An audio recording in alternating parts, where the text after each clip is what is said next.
The fact that the DVD writer is the new weapon of mass destruction in the world is primarily for the fact that a $50 billion film can be reproduced at the cost of, let's see, 10 or 15 cents. There is a fantastic quote by Mark Getty, who is the owner of Getty Images, which is a huge corporate image database, and he's one of the largest intellectual proprietors in the world. He once said, "Intellectual property is the oil of the 21st century." It's a fantastic quote. You can condense it to one word, that is war. He declared war with that, saying, we will fight for this stuff, these completely hallucinatory rights to images, ideas, texts, thoughts, inventions, just as we're fighting now for access to natural resources. He declared war. Strange kind of war.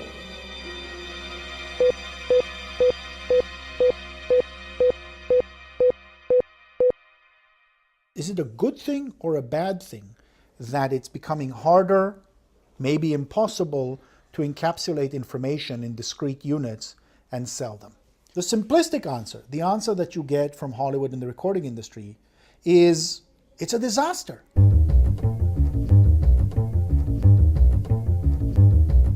BitTorrent was written by some guy in his living room who was living off of credit cards and became explosively huge.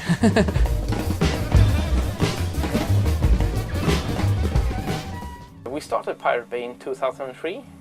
It started on a shared server in Mexico, where my colleague Gottfried worked. So well, I wasn't involved from the very beginning, but well, they needed some place to host it, and well, that's when I first came into the picture. Back then, I didn't even know how BitTorrent worked. I had someone explain it for me, and okay, we'll do that. So I hooked them up with web space on my server, which was then hosted in the basement of the place I worked. The system for sharing all kind of files, all kind of pictures, movies, music, games, applications, everything. It developed so that the internet connection of that company became so highly utilized that we had to move it to Sweden. And then we just kept growing and growing. I think we have like 5 million pairs at any given time. We have today the ability to make copies and distribute copies inexpensively. If one copy leaks out on the internet, very rapidly it's available to everyone. The recording industry's been freaked out, the movie industry's been freaked out, the suits don't know how to think about this. The worldwide motion picture industry lost $18.2 billion to piracy in 2005. Internet piracy alone cost the industry $7.1 billion. The people running America's movie studios know that if they don't do something, and fast, they could be in the same boat as the record companies. But we were always ready for a raid or of some kind. So we basically we had some sort of knowledge to how we should react. But I woke up and I checked my email, and I had an email saying the police will take down the site today, and they're looking for it, and they're questioning people and everything. And I was like, what the fuck? I got a phone call from someone at my the company that we shared office space with, that there was a lot of policemen there. And I asked, what the fuck? So I was like, okay.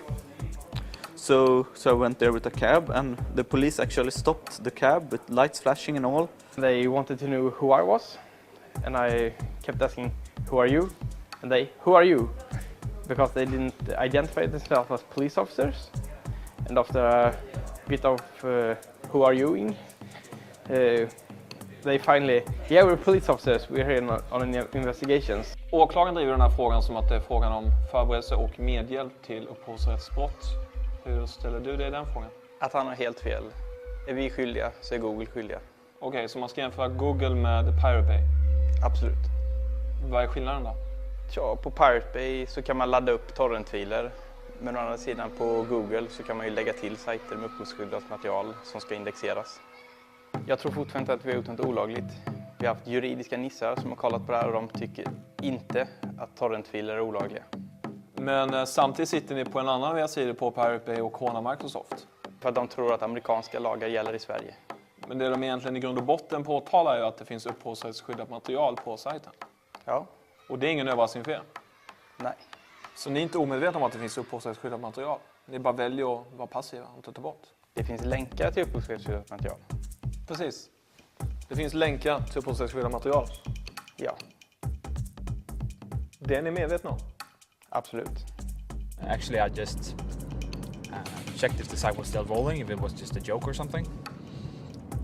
And the site was still up, so I thought maybe it's not a joke, so I'll just, do whatever a respectable person would do and take a copy out of all of the things on the site. And I remember actually taking a screenshot when downloading the last pieces of data, the last torrent files. All of a sudden it said like 95% done and said connection reset by peer. It wasn't one of my peers, it was the police. All servers from all our server rooms were taken. In total, somewhere around 250-300 servers, where the Pirate Bay is about 20 of those servers. Amsterdam Information Exchange, AM6, reported that 35% of all the European internet traffic just vanished in a couple of hours.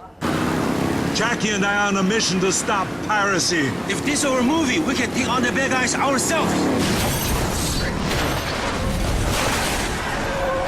But this is the real world. We need your help. When you buy pirated movie and music, you support criminals.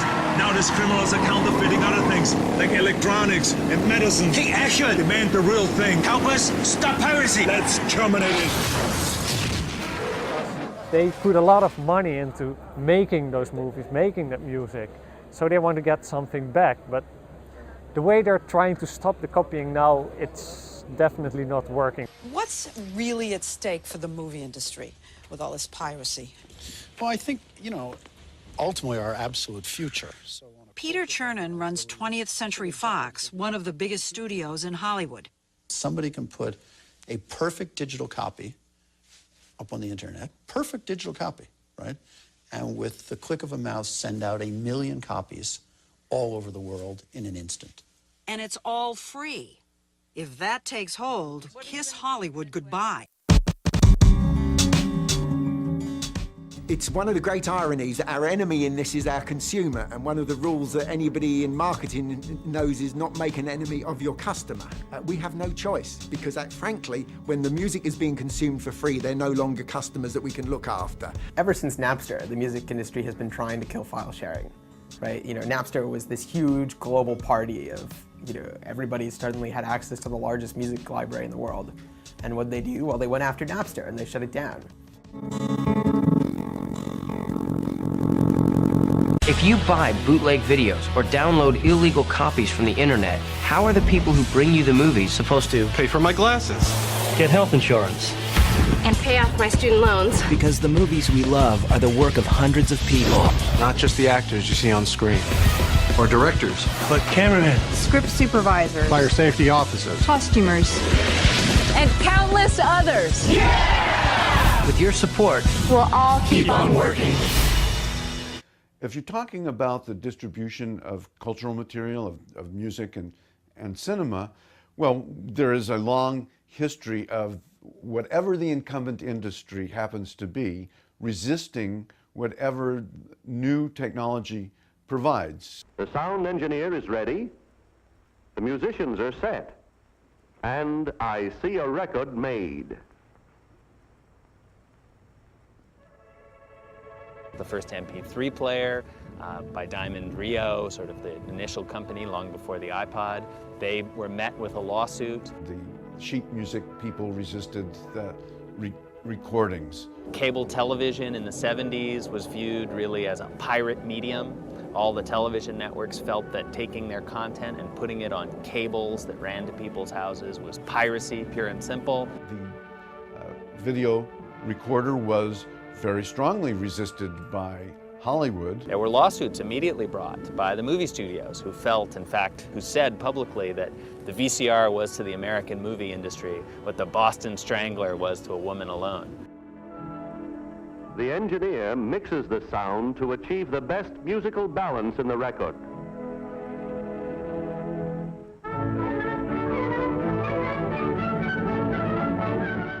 Traditionally, copyright infringement has just been a civil matter. If a copyright owner catches you doing something wrong, they can sue you and force you to pay them money.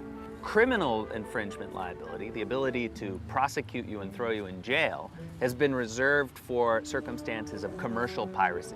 Circumstances where, someone has made 500 copies, is selling them on the street as a competition for the real thing. Now the genius of artist and engineer, the work of many hands, have brought the record to its destination. From its tiny grooves, the recorded vibrations of sound will be picked up by the jewel point, amplified electrically, and the beautiful blue Danube fulfills its mission in an ideal combination for the home. Well, in recent years, copyright owners have not been satisfied with that. They have wanted to reach out and have criminal recourse against people who are engaged in non-commercial activities.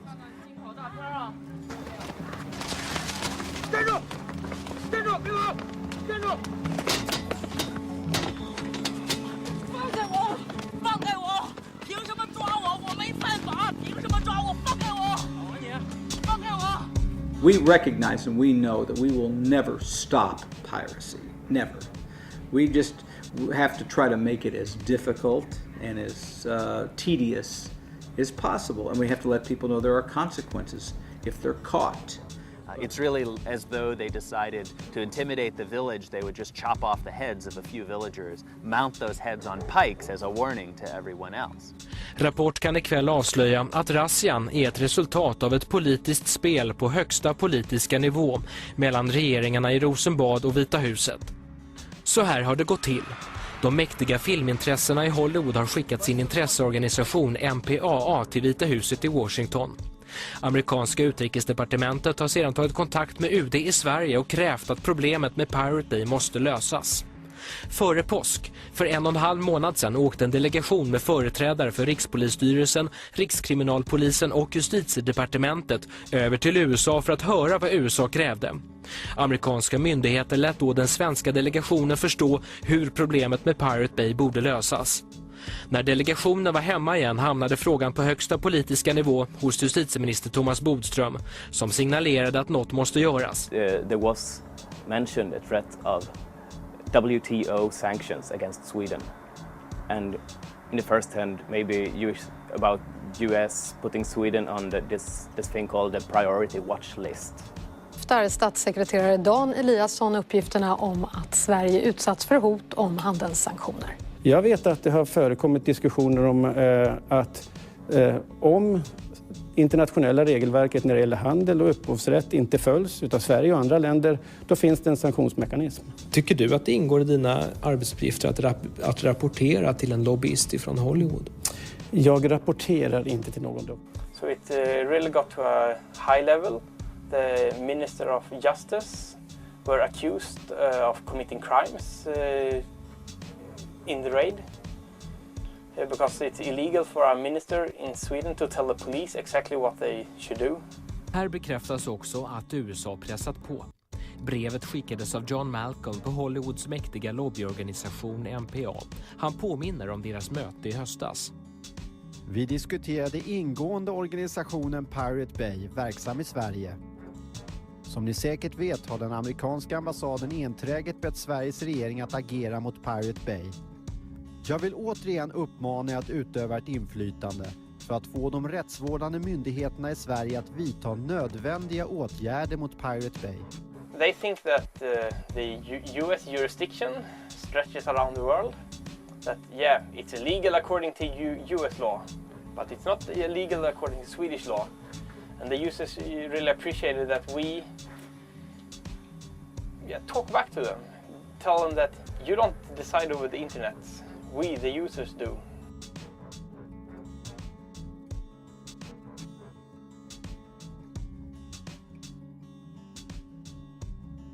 Directly after the raid, the MPAA sent out a press release saying basically mission succeeded.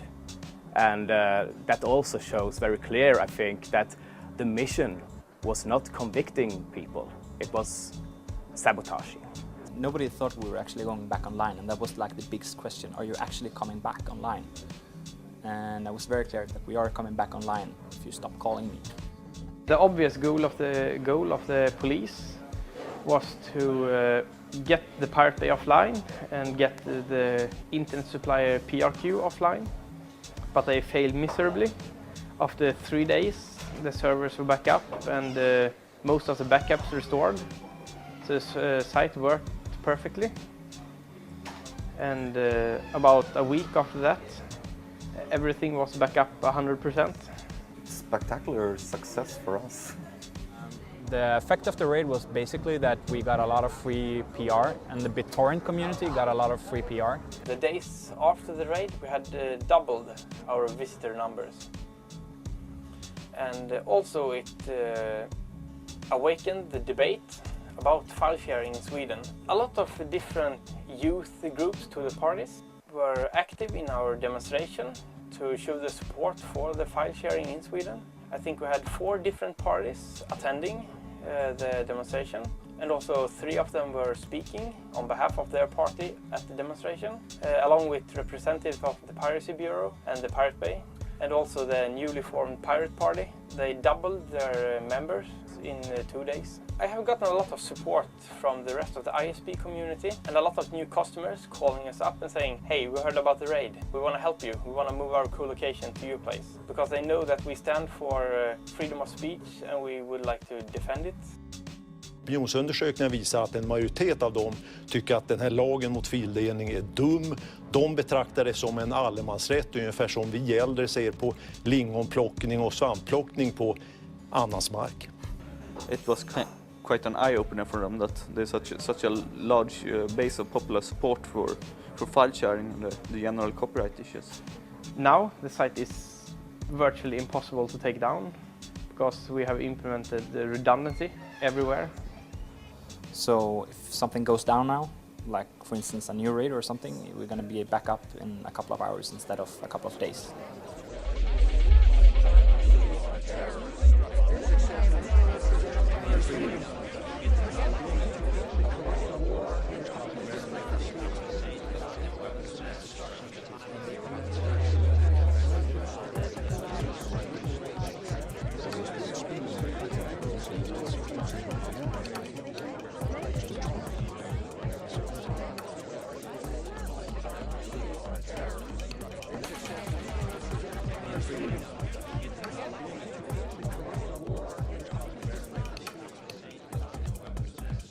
I've never bought a piece of music in my life. We don't think it's illegal because everyone's doing it. We can't really be blamed for just downloading something that's already on the internet. The new generation is just copying stuff out of the internet. It's the way they got brought up. They started with Napster or whatever. Music is free to them. They don't consider music being something you pay for. They pay for clothes, they pay for stuff they can touch. Intellectual property is, what the fuck is that? Well, people think it's legal because it's like copying like without the copyright or something. If it's a crime, why put it on there? You can sue people forever. You can sue a handful of college students, university students in the United States. You can sue the investors of Napster, in Napster. You can sue the company that provided the software for Kazaa, but it doesn't shut anything down. Kazaa lost a big case in the United States in the Supreme Court. Kazaa and Grokster and a set of other companies. So those companies no longer operate, but the network still works. The conflict is fought with the words of diplomats, with gestures of friendship and help to uncommitted countries, even with cultural demonstrations. It is fought indeed on every level of man's experience, for the stakes are high. As one of the adversaries in the conflict, we see a challenge as great as any in our historic past. A challenge not, we hope, to be met and joined in battle, but to be faced and fought in the hearts and hopes of men. It is the challenge of ideas.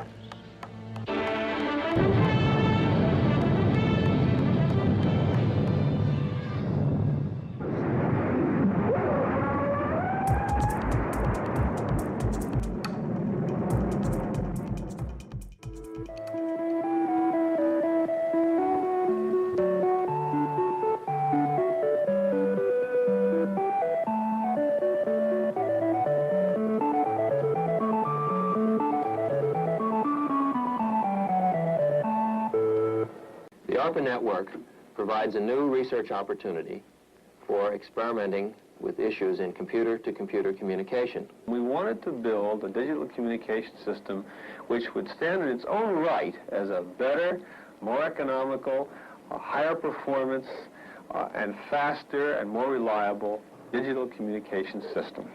We didn't build in the 1970s networks of hierarchs. The computers that existed in the world were all multi-million-dollar machines, and they basically interrelated to one another in very equal ways. Here is an instance of the ARPANET as it was recently configured, as you can see, with some 25 or 30 sites in it. The transmission of a message, say, from a node over here to a node over here might go as follows. The computer at this point would send a message into its local IMP, which would break it down into 1,000-bit packets. The packets would then be transmitted from IMP to IMP along a route selected by the IMPs themselves. At the destination IMP, the packets would be reassembled in the proper order and delivered to the computer. And then a message would go back along perhaps a different route to indicate that the original message was received. The whole transmission cycle typically takes no more than a few tenths of a second. The system is completely independent of the ups and downs of small numbers of lines. For example, if this circuit over here broke in the midst of the transmission, the message had gotten that far, it might then backtrack, go back here, and possibly take some other route until it gets to the destination. One of the really important characteristics of the internet is that it's extremely decentralized, and that the services on the internet are invented and operated by other network users. You know, the network is built so that there's nobody in charge, that everybody has control over their own communications. Now, such a network would then operate with this computer talking to this computer by first sending a message to its IMP, having this IMP relay it to this IMP, and this IMP relay it to this IMP, and then this IMP deliver it to the final destination. It's an inherent function of the networks that we use today that this data is stored and copied, stored and copied. Normally transient, normally very fast, in milliseconds, microseconds. Specialized pieces of equipment such as switches, routers, hubs, etc. do this all in the blink of an eye, but it's the way networks work.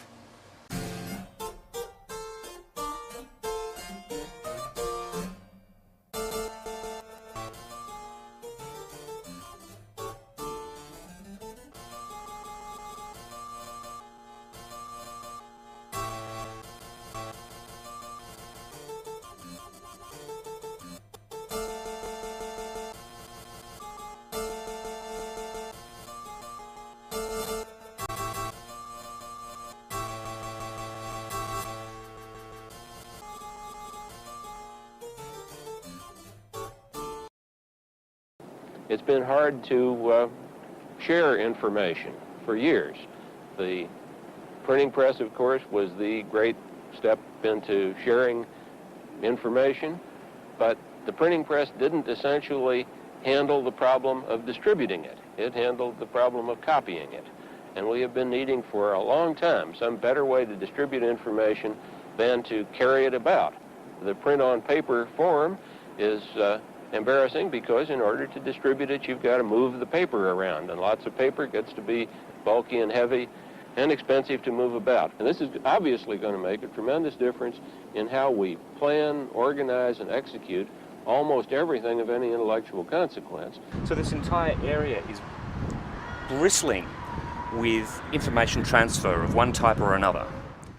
For instance, the local council, Tower Hamlets and Hackney, we're sort of on the border here, have some of the surveillance traffic and security cameras linked via wireless networks themselves. So the spectrum environment is getting very dirty or noisy. Every single packet that flies through the multitude of wireless networks and through the internet is listened for, stored in memory, and retransmitted, i.e. it's copied from one what's called network segment to the next. You know, our media environment now, our media ecosphere now is so broad, so large, that you cannot contain information very easily anymore. You cannot stop or censor information or stop the transmission once it's out there. It's like water through your hands. It's like trying to stop a dam from bursting. Whether you're using a sort of long-lost peer-to-peer system like the original Napster, or you're using Nutella, or you're using BitTorrent, the principle here is that you are actually engaging in internet communication as it was originally designed. You are able to serve content as well as consume. Especially after the Napster lawsuit, we saw an emergence of a lot of more decentralized file sharing services. Computer programs that people could run on their own computers that would make them part of the network. Short of redesigning and re-engineering either the internet or the devices we use to interact with the internet, there's nothing that Hollywood or Washington or Brussels or Geneva can do anything about. They shattered Napster into millions of little pieces spread across computers all around the globe. And now if you want to shut it down, you have to track down every single one of them and turn it off. And they just can't do that. They send out letters every month trying to shut down a couple here and there, but it just doesn't work. There are just too many. It's out of the bag now. Once it's that far distributed, it's really going to be hopeless. The music industry, if they want to stop file sharing, there's no central computer for them to go to and shut it down. They have to go all the way to the ends of every wire. They have to snip all the cords across the globe. The files have been shared. There's no way back. It's not about shutting down BitTorrent. It would be about confiscating everyone's hard drives. The files are out there. They have been downloaded. They're down. There's no up anymore. They're all down. There's nobody you can go to and say, shut down the file sharing. The internet's just not built that way.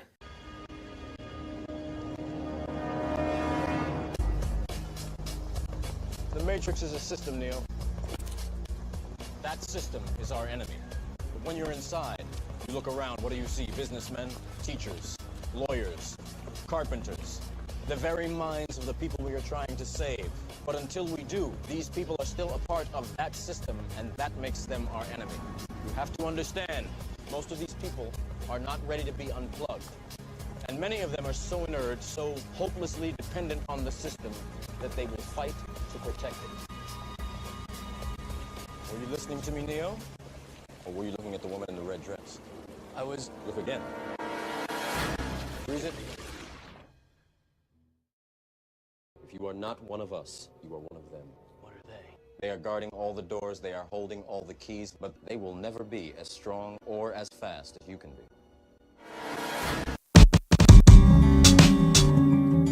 So I think a lot of people like to see the contemporary and the digital era as some kind of a unique break.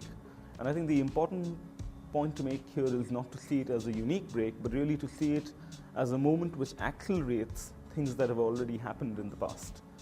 For thousands of years, the scribal culture really handpicked the people who were given this code to transmit knowledge across time and space. It's an economy of scarcity that you're dealing with. People are starved, in a sense, for more books. There are images from the 16th century of books that were chained and had to be guarded by armed guards outside a heavy, heavy door, because it is very, very dangerous for people to have access to that. Printing becomes associated with rebellion and emancipation.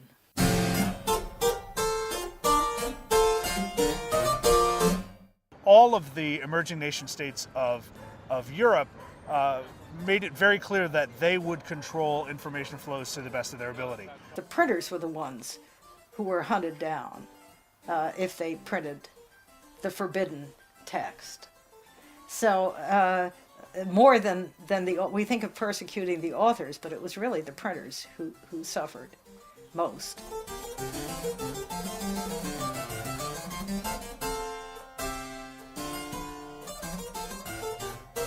The basic idea of censorship in 18th century France is the concept of privilege or private law. A publisher gets the right to publish a particular text that is denied to others. So he has that privilege. So essentially what you have is a centralized administration for controlling the book trade, using censorship and also using the monopoly of the established publishers. They made sure that the books that flowed throughout a society were the authorized editions, but also were within the control of the state, within the control of the king or the prince. You had a very elaborate system of censorship, but in addition to that, you had a monopoly of production in a booksellers' guild in Paris. It had police powers, and then the police itself had specialized inspectors of the book trade. So you put all of that together, and the state was very powerful in its attempt to control the printed word. What is clear is that during the 18th century, the printed word as a force is just expanding everywhere. You've got publishing houses, printing presses that surround France in what I call a fertile crescent. Dozens and dozens of them producing books which are smuggled across the French borders, distributed everywhere in the kingdom by an underground system. I have a case of one Dutch printer who looked at the index of prohibited books and used it for his publication program, because he knew these were titles that would sell well. The pirates had agents in Paris and everywhere else who are sending them sheets of new books which they think will sell well.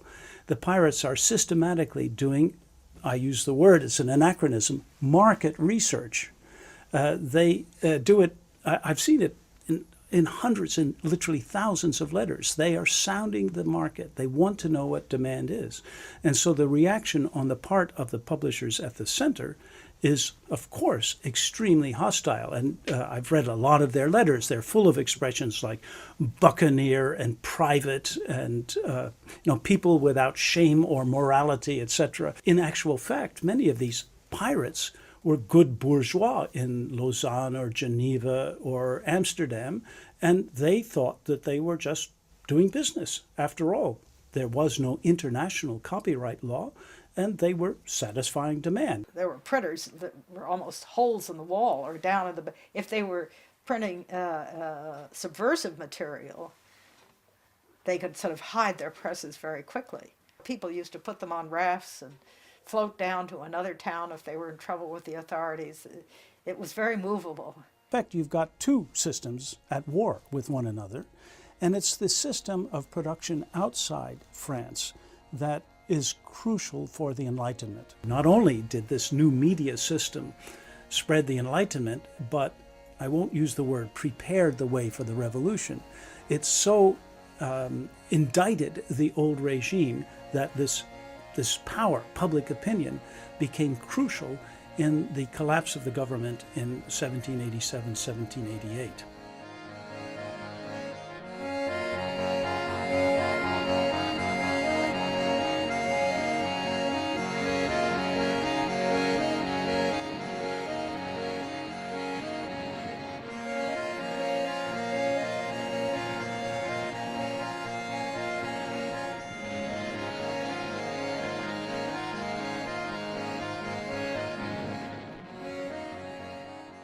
All right, this is epic. This one is crazy. Pirate Bay captain speaks out on TV for the first time.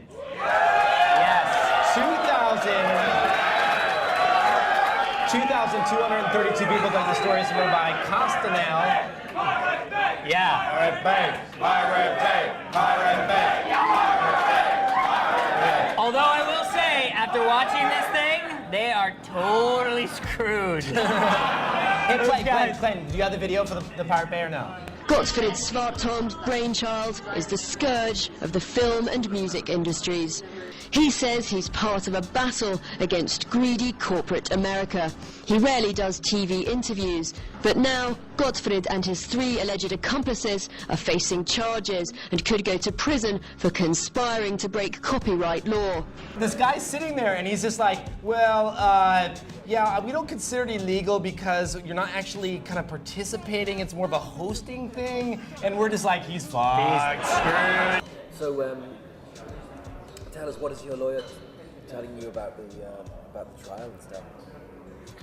Yeah, he's really wondering where the prosecutor thinks there's a case in all this. And he also thinks that the material is excessively huge for what he's trying to do. Could you show us the 4,000 pages of documentation? What's left of it, I can show you. Yeah. Okay. It's this 3.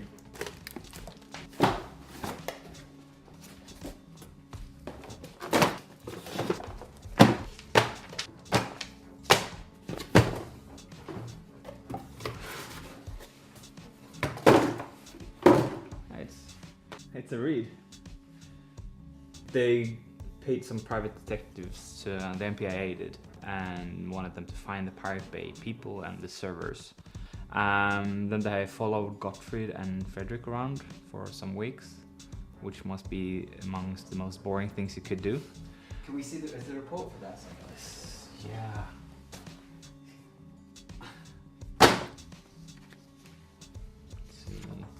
It's like, yeah, we tried to find them, they're probably located there, and then they did like a trace route to find the IPs. Really high tech, and it's called Operation the Pirate Bay 1.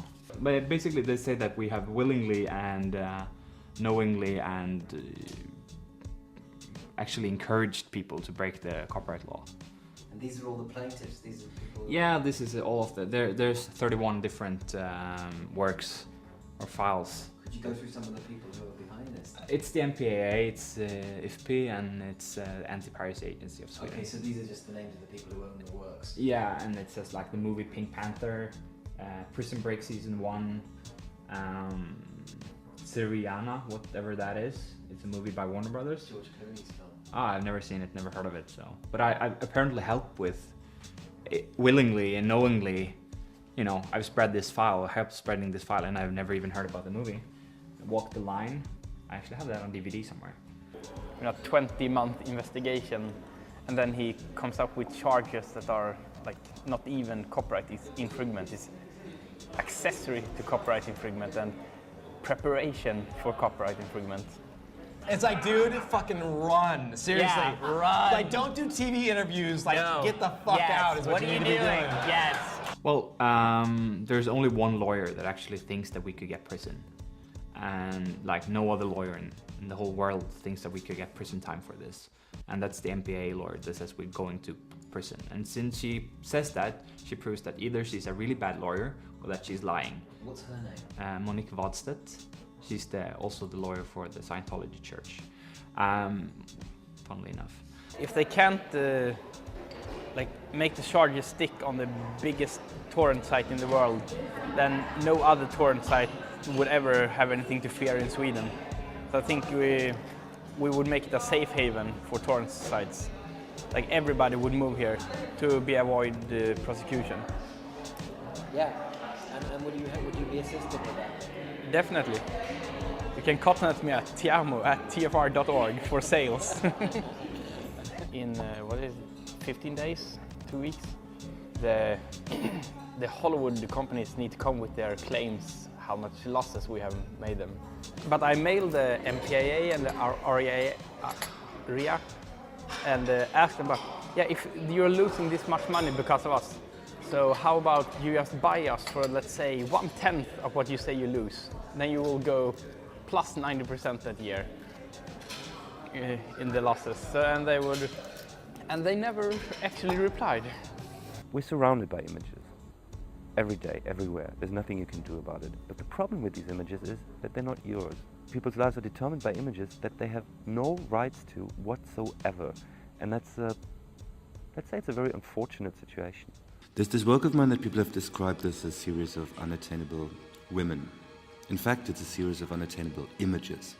The one last mission of cinema is to make sure that images are not seen. That's why we have DRM, copy protection, rights management, region coding, all that stuff. But if an image is seen, then it tells you one thing. It's not your image, it's their image. You'll never have me. It's none of your business. Don't copy it, don't modify it, just forget about it. You can't just say, hey, it's just the movies. It is reality. It's a very specific reality of properties. Radio, television, newspapers, film. At the heart of all of them, there is a very clear distinction between the producer and the consumer. And the idea is a very, very static one, that here is a technology that allows me to communicate to you, but it's not really a conversation that one has in mind. Here we return to the subject of ideological penetration. For if all other forms of penetration don't work, if the united strength of the non-communist world makes political penetration unfeasible and economic penetration unsuccessful, if cultural penetration does not do the job, the communists can always hope to succeed by resorting to ideological warfare against their strongest opponent, meaning us. It used to be if you had a radio station or television station or a printing press, you could broadcast your views to a very large number of people at quite a bit of expense, and a fairly small percentage of the population was able to do that. The materials were produced by some set of professional commercial producers who then controlled the experience and located individuals at the passive receiving end of the cultural conversation. I'm John Wayne. We believe in many things, but I'm John Wayne. If you wanted to change the way the television broadcast network works, good luck. You're going to have to get the majority of the shareholders to agree with you, or you're going to have to replace some very expensive equipment. The number of people who could actively speak was relatively small, and they were organized around one of the only two models we had in the industrial period to collect enough physical capital necessary to communicate, either the state or the market, usually based on advertising. The control that used to reside in the very making of the artifacts is up for grabs. Those whose permission was required are resisting this transition because control is a good thing to get if you can get it. Music didn't begin with the phonograph, and it won't end with the peer-to-peer network. The most I'm older, I take care of that. I roll that just.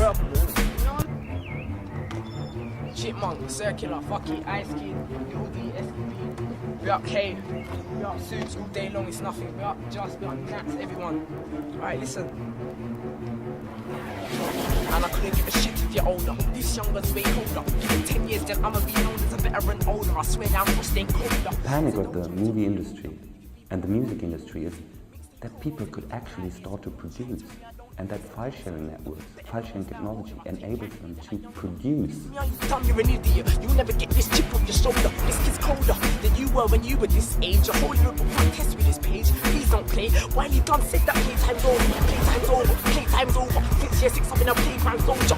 Them days were Liverpool and Liverpool G, but now everything is colder. People have lamented much the death of the author. What we're witnessing now is far beyond. It's the becoming producer of former consumers. And that suggests a new economic model for society. In the air that show, hey, what we're going on shows, and you put man pay me a bill, no less part. I got the vibe to run down the show, no. Man, I went past man like boom, see me with Wiley and Ice on a stage show. Swear down other youngers, better lay low. It's an SK thing, I'll get busy like king. Hey, best beats come, best me king, take note, the best is in. Come through quick like flash your pissed if you got epilepsy. King is an SK10, brainiacs in, we're intelligent like brainiacs in. Chip diddy chip that kid from Neverland, I know man that will spray that thing. I'm something like top of my age. I get a Parker and paper, I start at the top, won't come to the end of the page, come and I got bars for days. It is not so much the fact that the Phantom Menace is downloaded 500 times or 600 times, etc. Yeah, of course there is, an imaginary specter of economic loss that informs that. But the real battle or the real threat lies in a shift in the ways that we think of the possibilities of ourselves as creators and not merely as consumers, as writers, filmmakers, photographers, etc. It's like a whole network.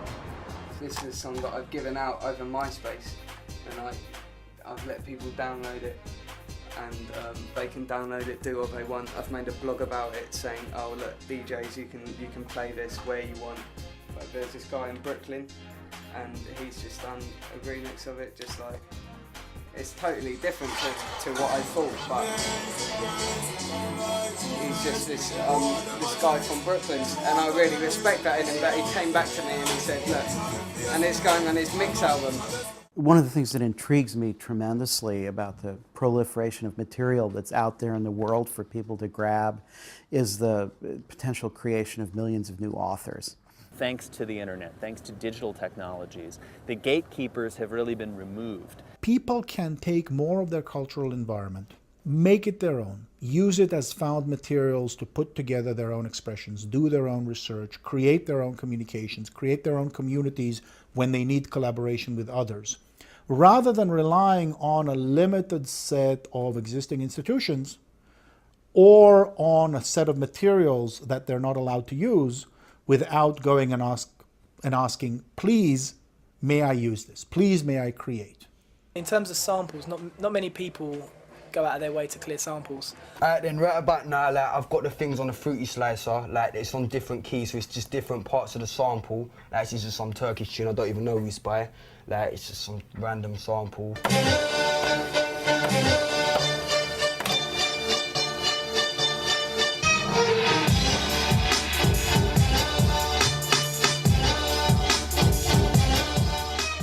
I make mainly instrumentals, so really I've made a tool for them to sort of MC to anyway.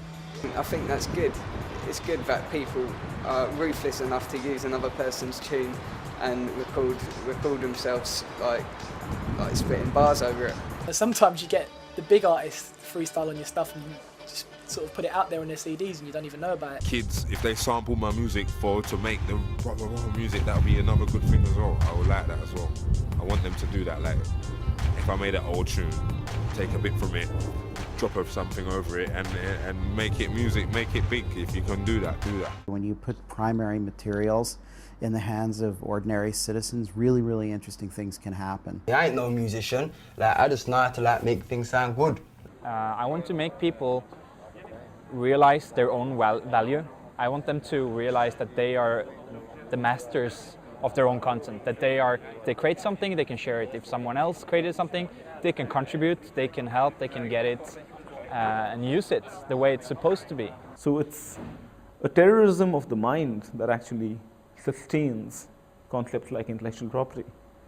You know, it's a terrorism that's grounded on an idea of a brutal repression of that which is actually possible. If everything is juicy generated, it also means that you have to create something in order to be part of the society. I think one of the things that we are seeing coming out is a culture where things are produced because people care about it, and not necessarily because they hope other people will buy it.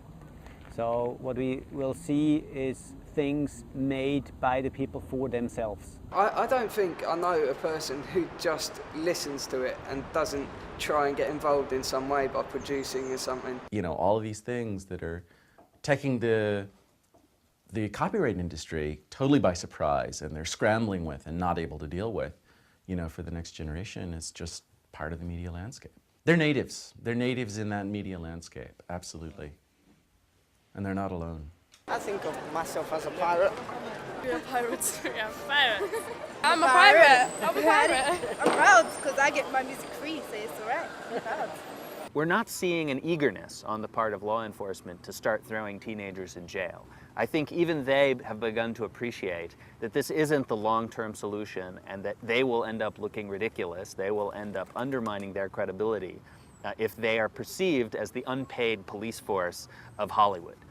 If they are perceived as taking the side of clueless moguls who don't understand what the future looks like. I think we need to have a broad conversation. That's probably going to be an international conversation where people who make things and people who use things, I'm talking about cultural works, sit together and think about what kinds of rules best serve these interests. I don't know that we're going to agree, but I think we need to ask a little bit more about utopia. We need to really figure out what kind of a world we'd like to live in and then try to craft regulations to match that. Being reactive doesn't cut it. Understanding is a continuing process, and it embraces many different aspects of our day-to-day living. It is, at root, a function which involves the flow of information. The future isn't clear for sure, but that's why we're here. We're trying to form the future. We're trying to make it the way we want it, but obviously most people want it to be. And that's why we're doing this. Let's build a world that we're actually going to be proud of, not just a profitable world for a few very large media companies. Making money is not the point with culture or media. Making something is the point with media. And I don't think that people will stop making music, stop making movies, stop taking cool photographs, whatever. A force like this, a power like this, zillions of people connected, sharing data, sharing their work, sharing the work of others.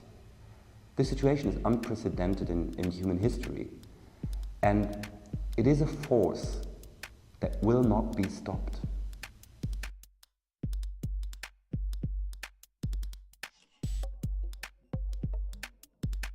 We are not interested in compromises with this. We are interested in new things, not old solutions, that is compromises.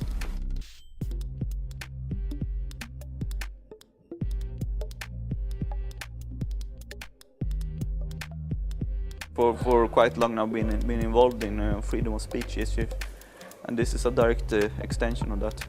So as personally, I see the Pirate Bay as a sort of organized civil disobedience to simply force a change of the current copyright laws and the general copyright climate. The Pirate Bay is very fun. It's a technical challenge to run it, and I really don't care much about people telling me what I can and can't do.